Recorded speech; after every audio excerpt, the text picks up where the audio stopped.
안녕하세요. Easy and Exciting Bible Study 더블 EBS의 정화주 목사입니다. 오늘은 더블 EBS 5번째 시간입니다. 창세기 1장 9절에서 13절 본문으로 셋째 날 땅 창조에 대해서 말씀을 공부하도록 하겠습니다. 오늘도 즐겁고 신나게 로고송을 함께 부르며 힘차게 출발하겠습니다.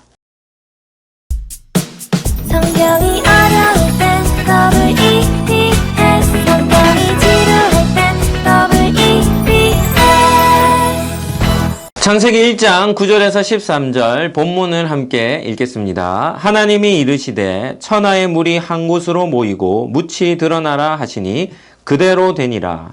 하나님이 묻을 땅이라 부르시고 모인 물을 바다라 부르시니 하나님이 보시기에 좋았더라. 하나님이 이르시되 땅은 풀과 씨 맺는 채소와 각기 종류대로 씨 가진 열매 맺는 나무를 내라 하시니 그대로 되어 땅이 풀과 각기 종류대로 씨 맺는 채소와 각기 종류대로 씨 가진 열매 맺는 나무를 내니 하나님이 보시기에 좋았더라. 저녁이 되고 아침이 되니 이는 셋째 날이니라. 아멘. 익사이팅 포인트 첫 번째. 하나님의 천지 창조를 목격한다면 하나님이 행하셨던 6일의 천지 창조는 하루하루가 기적 같은 일이었고 위대한 사역이었습니다. 우리가 가진 한계는 이러한 위대한 사역을 단지 몇 줄로 된 글로밖에는 볼 수 없다는 것입니다. 만약에 여러분이 모세와 같이 하나님의 천지 창조를 눈으로 목격한다면 어떻게 반응하겠습니까? 이 질문에 대한 대답은 천지 창조의 감각이 있는 사람만 가능할 것입니다. 우리가 실제로 천지 창조를 목격한다면 하나님의 위대한 사역을 바라보며 감격하며 감탄할까요? 아니면 그와 정반대일까요? 감탄하며 감격하기보다는 도리어 큰 두려움에 사로잡히지 않을까 생각합니다. 우리가 상상할 수 없을 정도로 큰 전 지구적인 대격동이 천지 창조 과정 속에서 발생했기 때문입니다. 따라서 하나님의 천지 창조를 체감한다면 우리는 감격스러움이 아니라 죽음의 공포를 느끼게 될 것입니다. 이지 포인트 첫 번째, 6일 창조 외우기. WBS를 공부하는 여러분은 6일 창조를 다 외웁니까? 주일학교 아이들의 경우 성경고사대회에 나간다면 6일 창조는 가장 많이 출제되는 문제이기에 이 6일 창조를 외우고자 부단히 노력을 합니다. 그런데 순서대로 외운다고만 해도 6가지를 외워야 하기 때문에 헷갈리기도 하고 힘들어하는 경우가 많습니다. 6일 창조는 외우는 방법이 있습니다. 어떻게 외울까요? 그것은 6가지를 다 외우는 것이 아니라 첫날부터 셋째 날까지, 넷째 날부터 여섯째 날까지 둘로 나누어서 3일씩 외우면 됩니다. 앞에 3일은 공간의 창조이고 뒤에 3일은 채움의 창조이기 때문입니다. 6일 창조 쉽게 외우는 방법을 알려드리겠습니다. 저를 따라 손바닥을 펴주시죠. 그리고 손가락을 이렇게 만들어 주시죠. 따라 하겠습니다. 첫째 날 빛 창조, 넷째 날 해달별 창조, 둘째 날 하늘과 바다 창조, 다섯째 날 새와 물고기 창조, 셋째 날 땅과 식물의 창조, 여섯째 날 동물과 사람의 창조. 첫째 날 빛 창조는 이 빛을 누가 주관합니까? 넷째 날 해와 달과 별들이 주관하죠. 그래서 연결이 됩니다. 둘째 날 하늘과 바다 창조죠. 그러면 다섯째 날 하늘에는 뭐가 있습니까? 새들이 있고 바다에는 물고기가 있습니다. 그리고 셋째 날 땅과 식물 창조죠. 땅에는 무엇이 사나요? 동물과 사람들이 살죠. 그래서 앞 3일은 공간의 창조로, 뒤에 3일은 그 공간을 채우는 창조로 이해하시면 됩니다. 우리는 앞 강의에서 하나님의 천지 창조는 질서정연하다고 공부를 했습니다. 하나님은 아무렇게나 세상을 창조하신 것이 아닙니다. 체계적으로 질서 있게 하나님의 무한한 지혜로 이 세상을 창조하셨습니다. 하나님의 창조의 지혜는 한갓 피조물에 불과한 인간이 다 이해할 수 없습니다. 이사야 55장 8절입니다. 이는 내 생각이 너희의 생각과 다르며 내 길은 너희의 길과 다름이니라. 여호와의 말씀이니라. 따라서 아무리 과학이 발달한다 할지라도 천지 창조를 인간의 지성으로 다 밝혀내기란 불가능한 것입니다. 하나님의 6일 창조 다 외우셨습니까? 3가지씩 외워두면 평생 잊어버리지도 않고 헷갈리지도 않습니다. WBS를 통해 천지 창조를 공부한 사람이라면 6일 창조만큼은 확실하게 외워둡시다. 첫째, 셋째 날 땅 창조. 구절을 봅시다.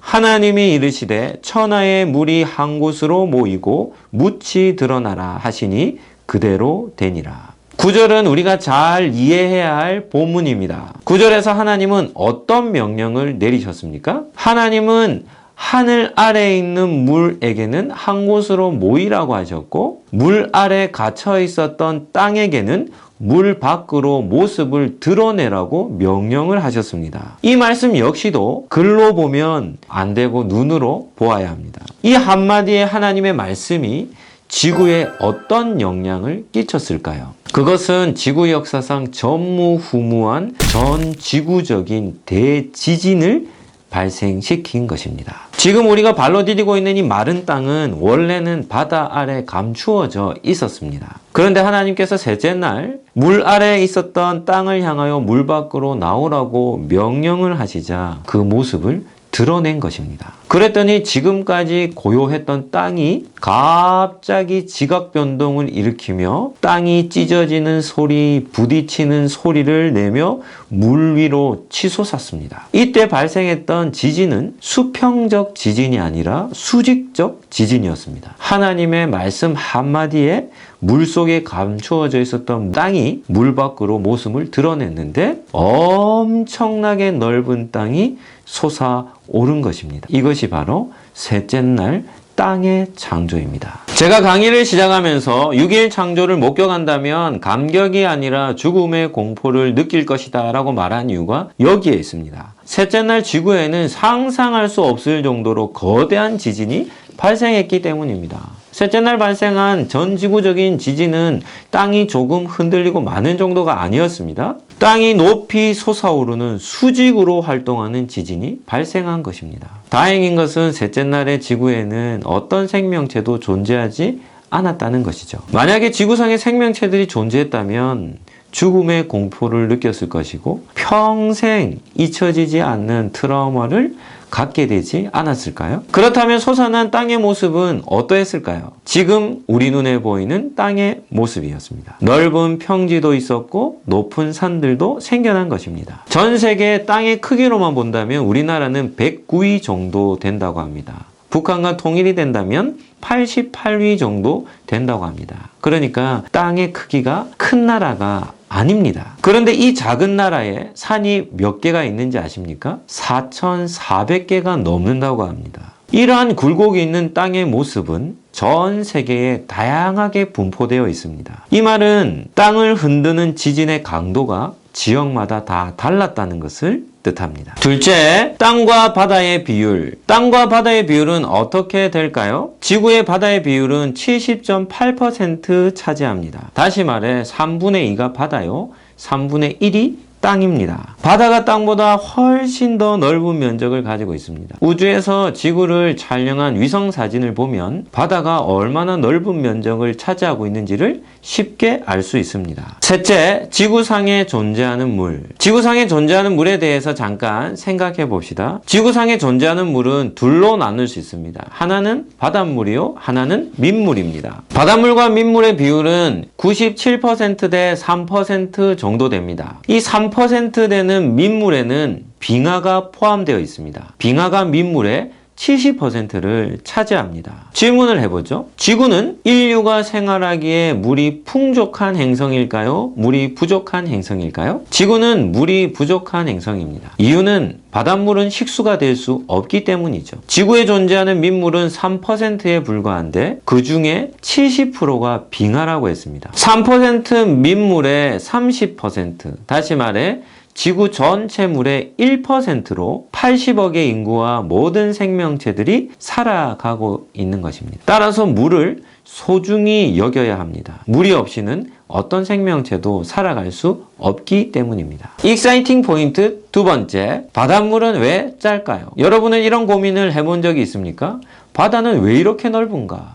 바닷물은 왜 이렇게 짠 소금물일까? 바닷물이 왜 짠가 하는 이 질문은 우리 선조들에게도 아주 궁금했던 그런 주제였던 것 같습니다. 바닷물이 짠 이유에 대한 전래동화가 있습니다. 옛날 한 임금에게는 원하는 것은 무엇이든지 만들어주는 요술맷돌이 있었습니다. 이 사실을 안 도둑이 임금님의 요술맷돌을 훔쳤습니다. 그리고 잡히지 않기 위해 배를 타고 바다로 도망쳤습니다. 배에 오른 도둑은 그 당시 금보다도 더 비쌌던 소금을 요술맷돌에게 만들어 달라고 말했습니다. 요술맷돌에서 소금이 흘러나오는 것을 본 도둑은 너무 기뻐서 배에서 덩실덩실 춤까지 추었습니다. 그런데 문제는 도둑이 요술맷돌을 멈추는 방법을 알지 못했습니다. 얼마 지나지 않아 배는 소금으로 가득 찼습니다. 그런데 요술맷돌이 멈추지 않는 것입니다. 결국 배는 바다에 잠겨버렸습니다. 그래서 그 요술 맷돌 때문에 바닷물이 짜게 되었다는 이야기입니다. 이 이야기가 우리에게 무엇을 전해줍니까? 바닷물이 짠 이유에 대해서 알 수 없음을 알려주죠. 바닷물이 짠 이유는 소금 성분인 염화 나트륨이 많이 들어있기 때문입니다. 진화론자들은 바닷물이 짠 이유를 수억 년 동안 일어났던 화산활동, 지각활동에 의한 것이라고 추측합니다. 화산활동으로 인해 여러 성분의 염류가 발생하였고 그것들이 빗물과 광물을 통해 바다로 유입되면서 바닷물이 짜게 되었다는 것입니다. 여러분의 이러한 설명이 어떻게 들립니까? 정말 말도 안 되는 주장이 아닙니까? 왜냐하면 바닷물의 양이 얼마나 많은데 그 엄청나게 많은 양의 물을 지금의 농도로 짜게 하기 위해서는 소금이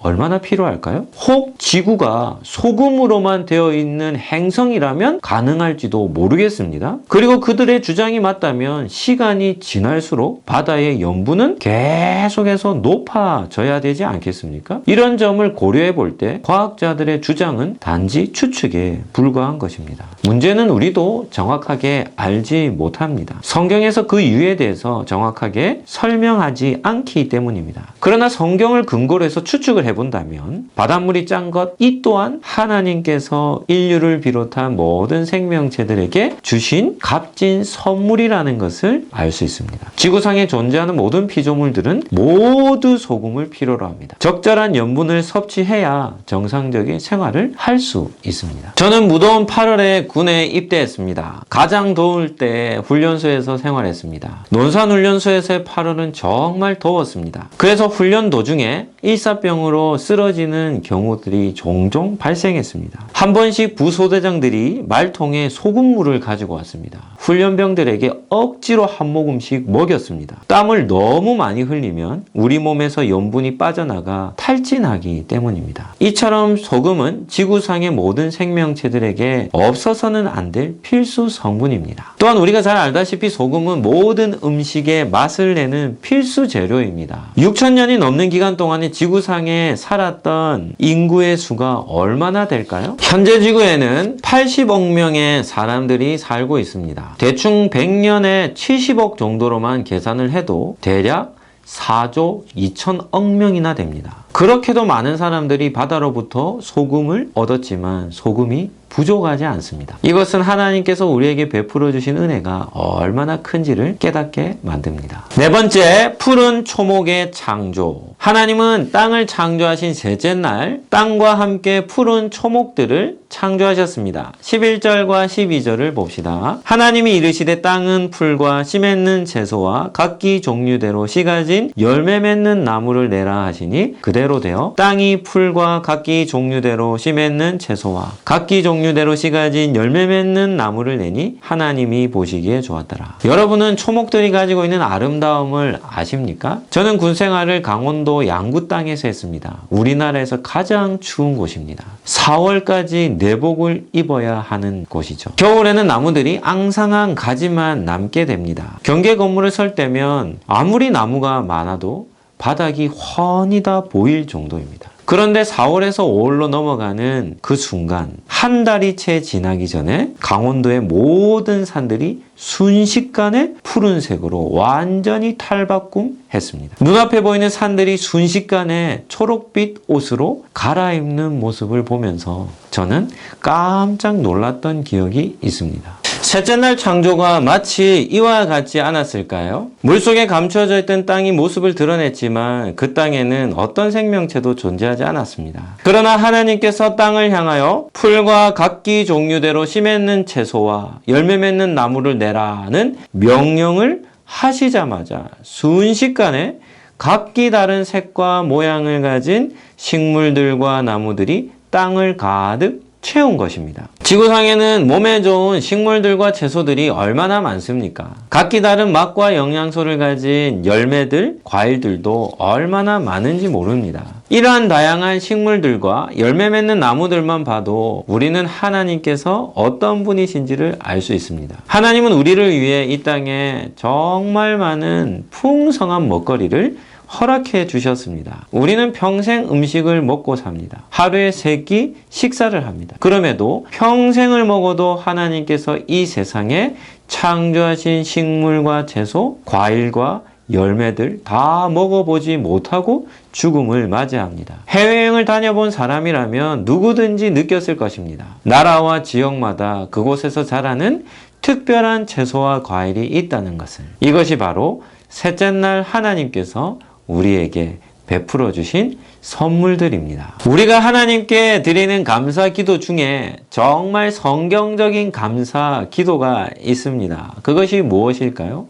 바로 식사 기도입니다. 우리가 먹는 모든 음식은 하나님께서 우리에게 베풀어 주신 은혜의 선물들입니다. 우리는 하나님께서 베풀어 주신 것만 먹을 수 있습니다. 천지창조 셋째 날 통해 깨닫는 것이 무엇입니까? 하나님께 감사할 제목이 얼마나 많은지를 발견해야 합니다. WBS를 공부하는 사람이라면 음식에 소금을 칠 때마다 푸른 채소들과 달콤한 과일들을 먹을 때마다 감사해야 합니다. 이 모든 것이 다 창조주이신 하나님께서 우리를 위해 베풀어 주신 풍성한 은혜의 증거들이기 때문입니다. 창조신앙을 가진 성도는 세상을 바라보는 눈이 달라야 합니다. 하나님의 은혜는 먼 곳에 있는 것이 아닙니다. 우리의 피부에 맞닿을 정도로 가까운 곳, 다시 말해 우리의 일상 모든 곳에서 흘러 넘치고 있음을 깨달아야 합니다. 여러분은 매일 밥상을 마주 대할 것입니다. 그 밥상이 바로 하나님께서 베풀어 주신 은혜의 선물입니다. 밥상을 대할 때마다